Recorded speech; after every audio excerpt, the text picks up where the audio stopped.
Sefarad presenta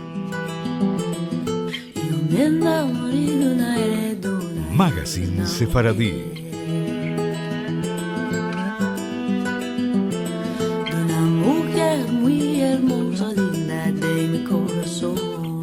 Una producción de Radio High y Radio Sefarad.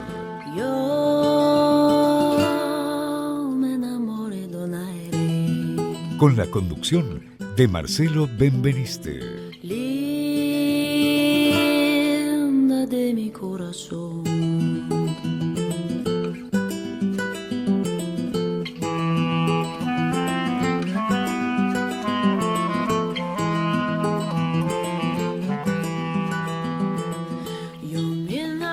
Hola amigos, bienvenidos a esta nueva emisión de Sefarad Magazine Sefaradí, emisión número 491. Y hoy vamos a hablar de lo que el diario El País llamó hace unos meses un manuscrito superviviente. Se trata de una edición facsímil que repasa la tormentosa historia de la Agadá de Sarajevo, un texto medieval judío que llegó a los Balcanes desde la península ibérica. La Agadá de Sarajevo hoy en Sefarad Magazine Sefaradí. If I fall in love, son above me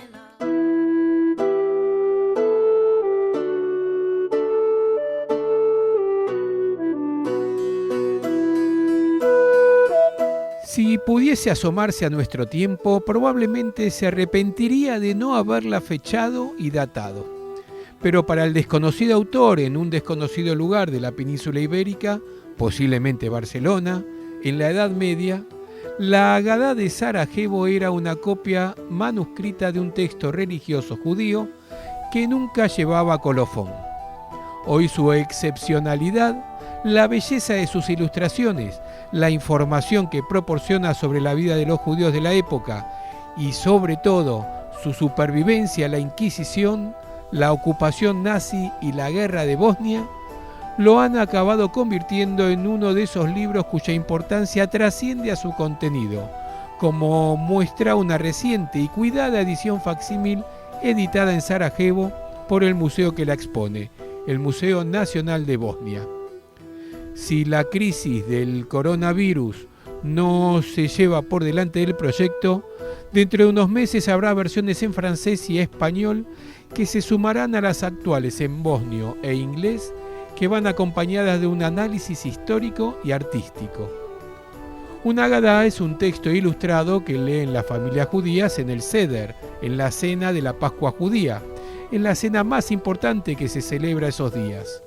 Cuenta la liberación israelita de la esclavitud de Egipto, narrada en la Torá y que los padres tienen el mandato de transmitir a sus hijos.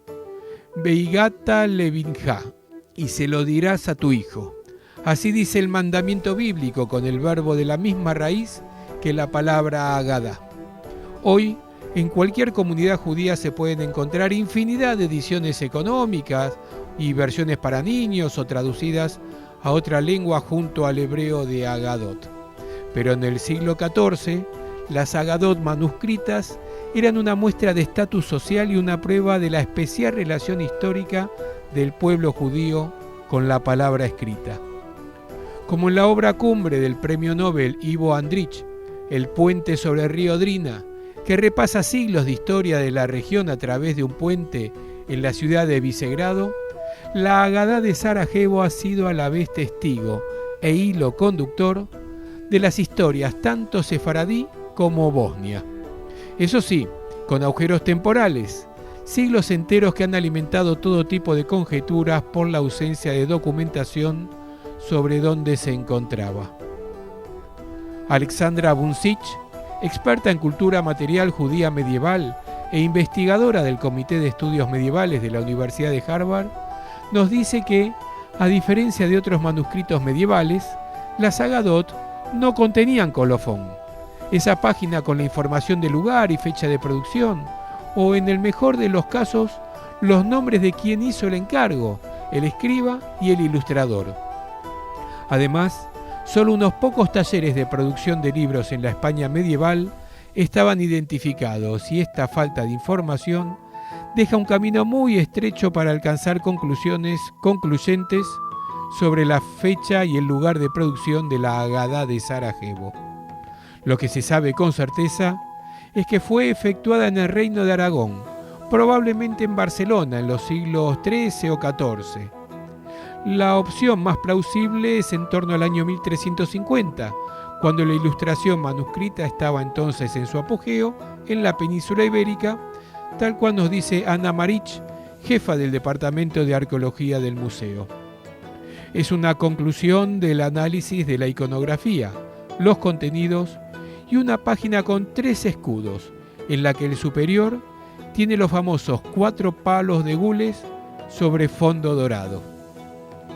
La siguiente pista temporal está al final del libro. Es un añadido. Dice: Revisto per me Giovanni Domenico Vistorni 1609. O sea, revisado por mí Giovanni Domenico Vistorni 1609. Un conocido censor papal de la Inquisición, muy activo en la revisión de textos hebreos en Módena y Venecia, 2 ciudades con importantes comunidades judías.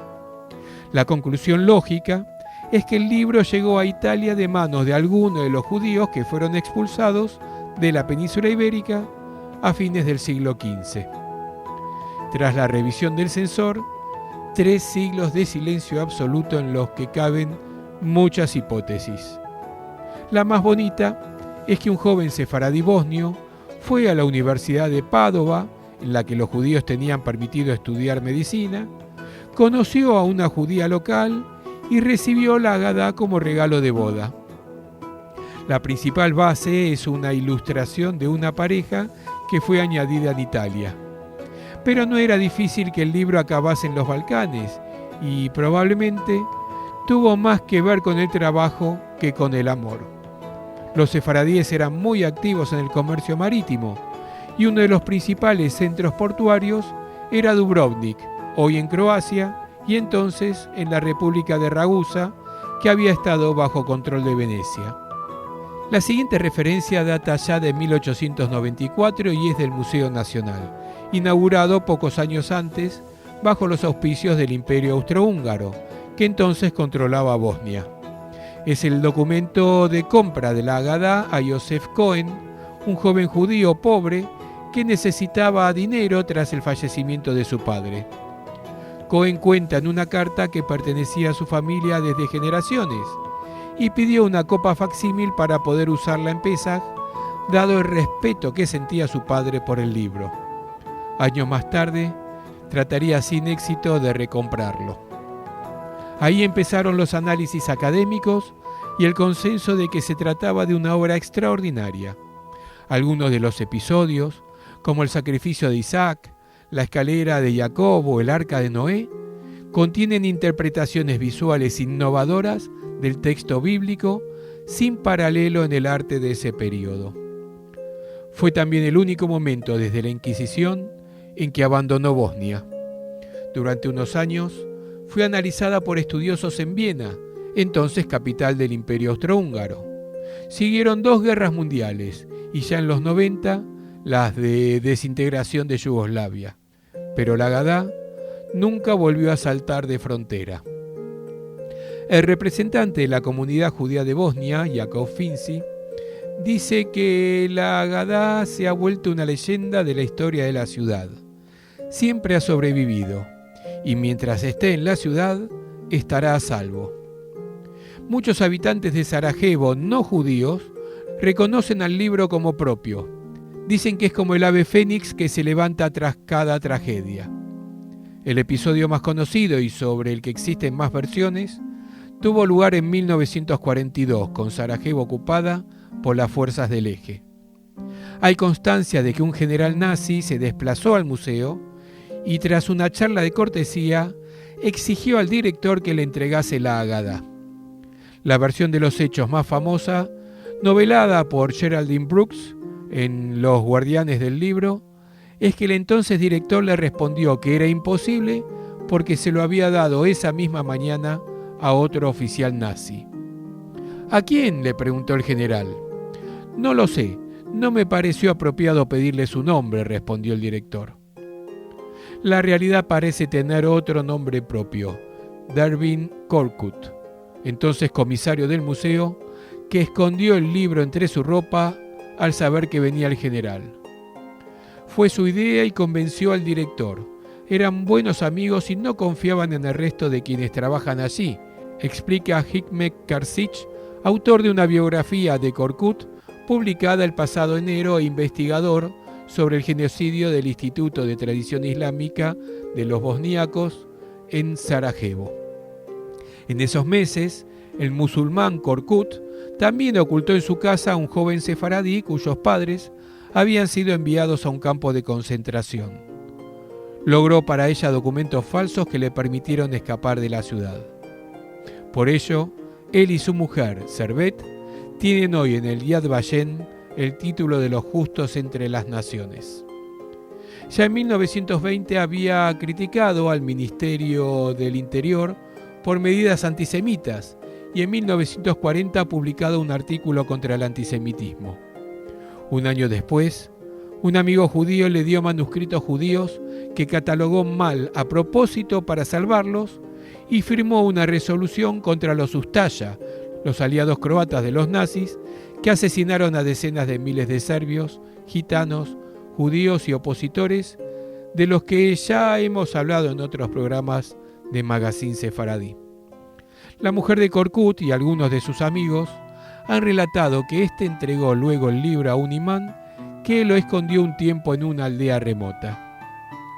No conocemos los detalles porque fue nombrado por Yugoslavia enemigo del Estado, por lo que la narrativa oficial cambió y nadie se atrevió a entrevistarlo cuando salió de prisión, lamenta Karsich. Otra versión es que la Agadá fue disimulada en el sótano del museo entre pilas de libros de menor valor, o que fue llevada enseguida a la caja de seguridad del Banco Nacional. En cualquier caso, es allí donde estaba el 6 de abril de 1945, acabada ya la guerra. Y allí volvería medio siglo después, cuando Sarajevo pasó 46 meses bajo cerco serbo-bosnio y el museo se encontraba en primera línea de fuego. Desde 2018, la Agadá se expone en una sala especial del Museo Nacional gracias a aportaciones de la Embajada Francesa en Bosnia y de la UNESCO, que la había ya incluido en Memoria del Mundo, el listado de textos, dibujos y fotografías y películas que ayudan a comprender mejor la historia de la humanidad. El museo tiene 3 millones de piezas, pero muchos de los 100.000 visitantes al año vienen solo a ver la Agadá.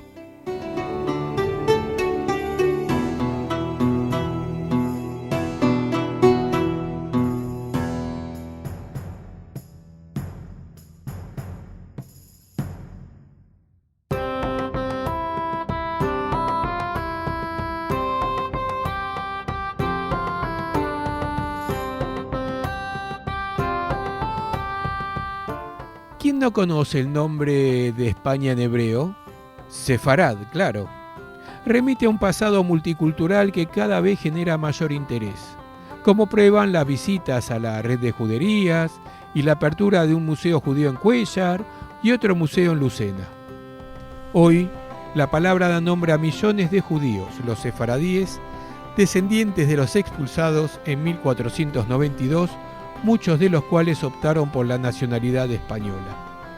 Lo más probable, sin embargo, es que originalmente Sefarad no fuese España, es decir, que la identificación entre ambas palabras provenga de un simple error, licencia o reinterpretación en una prestigiosa traducción bíblica efectuada hace 2000 años, según coinciden la mayoría de investigadores sobre el tema.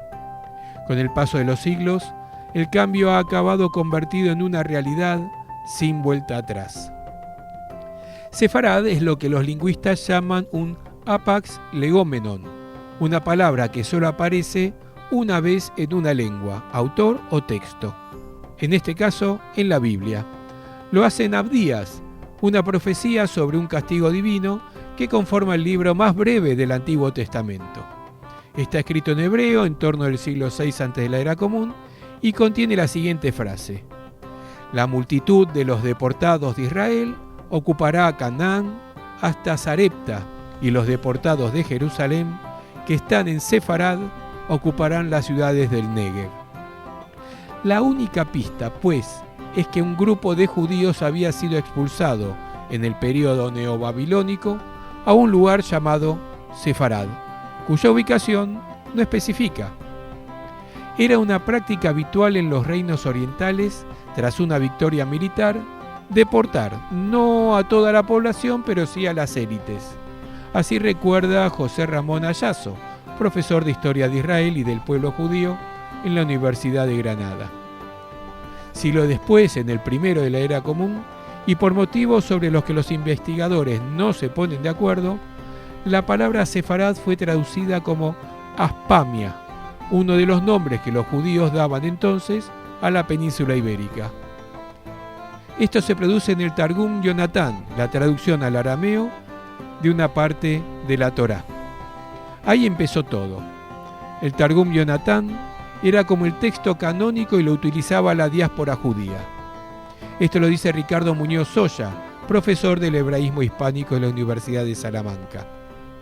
El uso entre los judíos de la palabra sefarad para definir a la península ibérica comenzó a aparecer en escritos de la famosa Edad de Oro del judaísmo andalusí en la Edad Media. Cuando estaba en el extranjero, el filósofo cordobés Maimónides firmaba sus cartas con la coletilla el sefardí.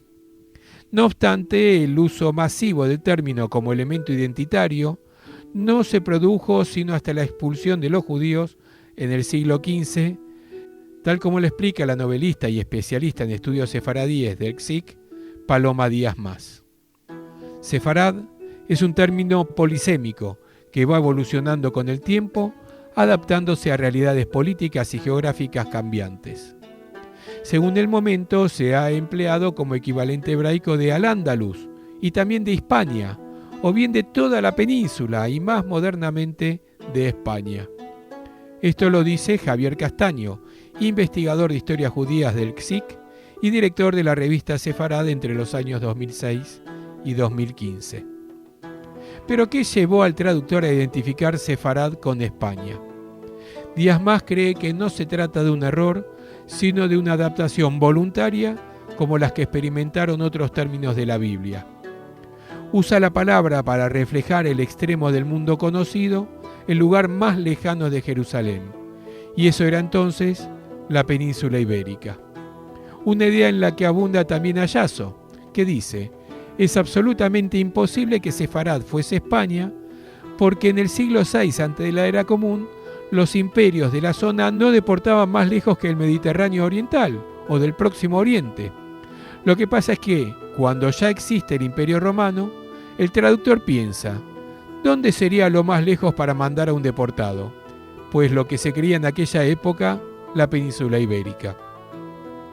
En 2014, Mariona Bernet, investigadora de Ramón y Cajal de la Universidad de Barcelona, publicó un artículo académico en el Journal of Semitic Studies de la Universidad de Oxford, en el que sugiere que el traductor asoció la palabra sefarad con las Hespérides, las ninfas de la mitología griega que habitaban un jardín en algún lugar al oeste y que el geógrafo Estrabón ubicó en Tartesos, en el sur de la península ibérica. Aunque el término Hespérides no aparece en la literatura en hebreo de la época, sí lo hacen textos en griegos de autores judíos, por lo que no sería raro pensar que conociese la palabra Hespérides y le viniese a la cabeza al traducir sefarad al arameo. Las dos palabras tienen las mismas consonantes. Al traductor, con su bagaje de época alejandrina, la palabra debió remitirle rápidamente no tanto al concepto mitológico de las ninfas como a la idea del extremo más occidental. Entonces, ¿dónde estaba en realidad la sefarad bíblica? Hay básicamente 4 hipótesis, pero la que genera mayor consenso académico es que se trataba de Sardis, una desaparecida ciudad en la actual Turquía. Sardis era la capital de Lidia, un imperio que existió en Asia Menor en el primer milenio antes de la Era Común. En unas excavaciones aquí se encontró una inscripción con el nombre de la ciudad en arameo, SPRD, las mismas 4 consonantes que en el texto bíblico en hebreo. En las lenguas semíticas, como en el hebreo o el arameo, no se suelen escribir las vocales.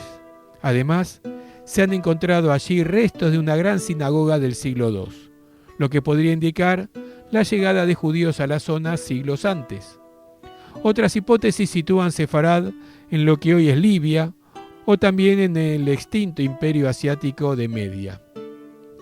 Pero a lo mejor Sefarad sí que era España. Así lo defendió hace medio siglo el investigador estadounidense David Neyman en un artículo en el Journal of Near Eastern Studies. Su tesis era que los tirrenos, uno de los denominados pueblos del mar, lograron llegar a la península ibérica gracias al control que ejercían sobre el oeste del Mediterráneo desde sus bases en Italia, Cerdeña y Córcega. Allí, cerca de la actual Tarragona, establecieron un lugar mencionado por Estrabón como Tierra de Esparta. Esparta, argumenta Neyman, bien podría ser una evolución de Sfarda. Los judíos que se instalaron en España en tiempos del Imperio Romano estaban familiarizados con el país, especialmente con sus puertos. Por alguna razón aún desconocida, emplearon el nombre de una localidad en particular para designar a todo el país. No es un proceso excepcional esto. Asia recibe su nombre de una pequeña región de Anatolia y Grecia el suyo del asentamiento de Magna Graecia en Italia, tal cual lo defendía el investigador. Pese a que no hay pruebas de presencia judía en la península ibérica hasta época romana, la idea de que Sefarad, mencionada en el Antiguo Testamento, se correspondía con España, fue promovida por los propios judíos de la zona.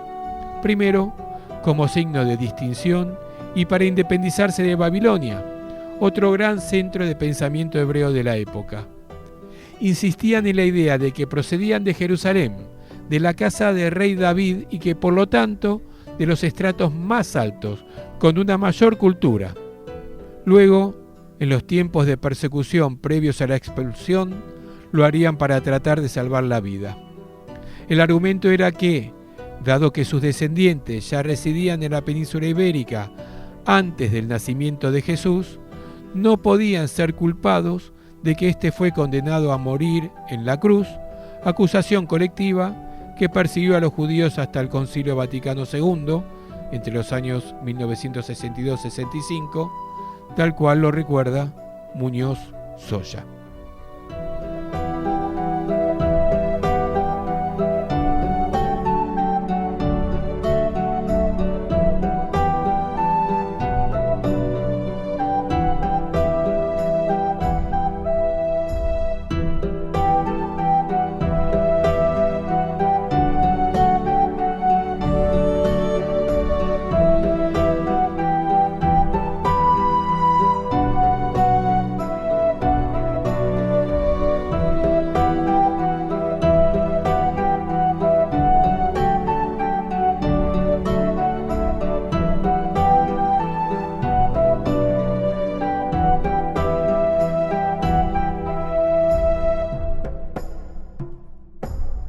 Yéndome para la guerra. Nuestras vías de comunicación son múltiples. Por mail a magazine@esefarad.com, en nuestro sitio de internet www.esefarad.com, y nos encontrarán muy fácilmente en Facebook y en Twitter buscando por Esefarad.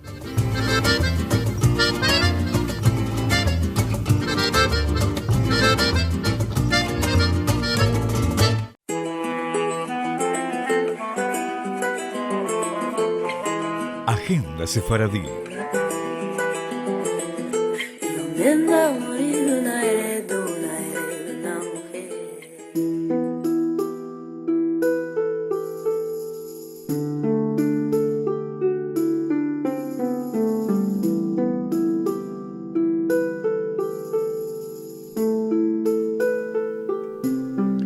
Esta semana todavía no tendremos los encuentros habituales de los domingos de encuentros de Al-Had, Musafires y Balabayes, ya que coincide con la víspera de Kipur. Así que el próximo encuentro de Al-Had será el domingo 4 de octubre.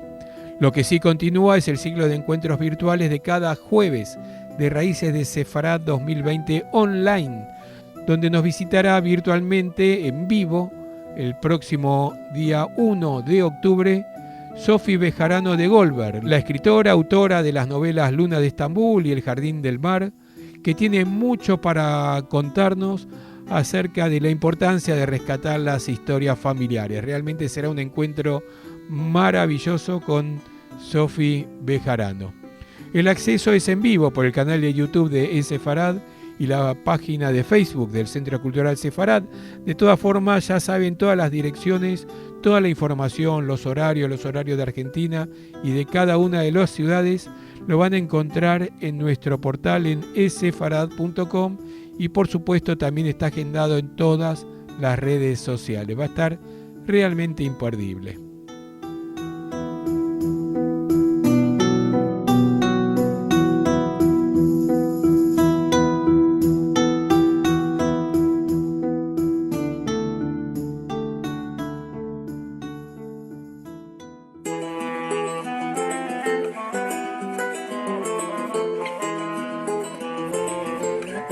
Música.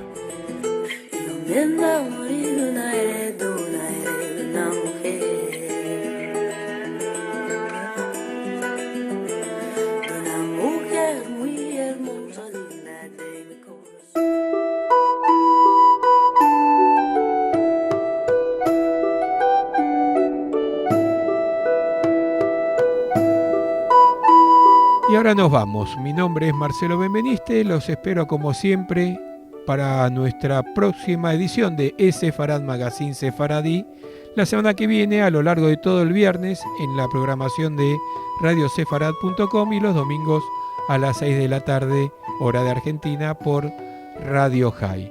Y como siempre en nuestro portal, insisto en que vayan a esefarad.com, se suscriban para recibir todas las semanas nuestra agenda, donde va a estar los horarios, los temas que estamos tratando en todos los encuentros virtuales que están realmente maravillosos, con más y más gente cada vez. También, por supuesto, tenemos nuestro canal de YouTube de E-Sefarad, suscríbanse ahí, que ahí están todos los videos de las charlas, y también en Facebook, en nuestras páginas de E-Sefarad y el Centro Cultural Sefarad. Ahora sí, nos vamos a escuchar el Noralilá, el rezo que inicia el final de Yom Kippur, por el Hassam Abraham López Cardoso, de la comunidad judía española portuguesa de Ámsterdam, registrado en Canciones de Alabanza Sefaradíes, que incluye canciones sefaradíes occidentales de la comunidad judía española portuguesa de Ámsterdam y de otras comunidades sefaradíes occidentales. El Hassam Abraham López Cardoso sirvió en la sinagoga española portuguesa de Ámsterdam por 40 años. El Noralilá, por el Hassam Abraham López Cardoso. Añada buena.